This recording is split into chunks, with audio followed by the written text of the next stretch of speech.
Ξεγέλασες τους ουρανούς με ξόρκια μαύρη φλόγα. Πως η ζωή χαρίζεται χωρίς να ανατραπεί κι όλα τα λόγια των τρελών που ήταν δικά μας λόγια τα μάγευες με φάρμακα στην άσωτη σιωπή.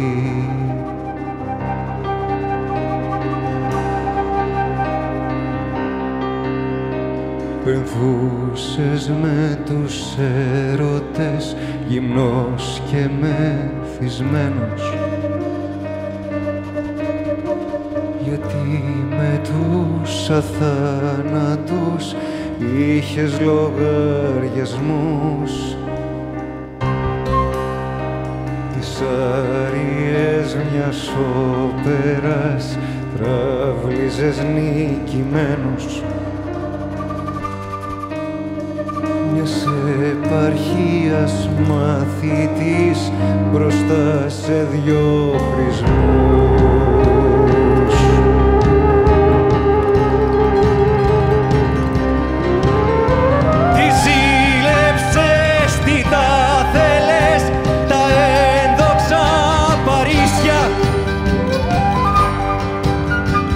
Έτσι κι αλλιώς ο κόσμος πια παντού είναι τεκές. Διεκδικούσες θαύματα που δίνουν τα χασίσια και παραισθήσεις όσων ζουν μέσα στις φύλακες.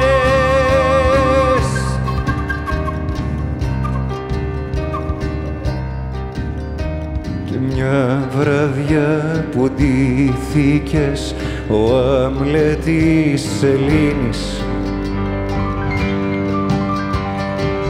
έσβησες με ένα φύσιμα τα φώτα της σκηνής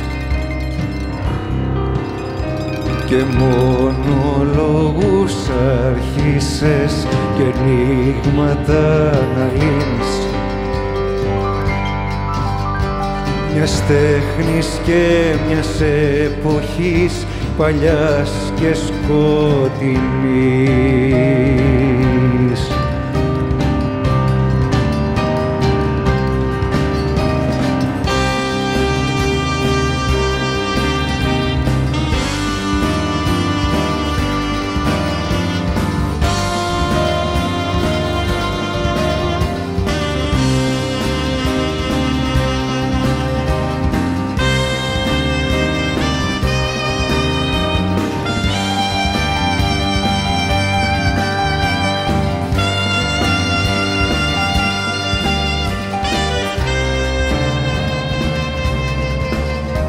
Τι ζήλεψες, τι τα θέλες, τα ένδοξα Παρίσια. Έτσι κι αλλιώς ο κόσμος πια παντού είναι τεκές. Διεκδικούσες θαύματα που δίνουν τα χασίσια και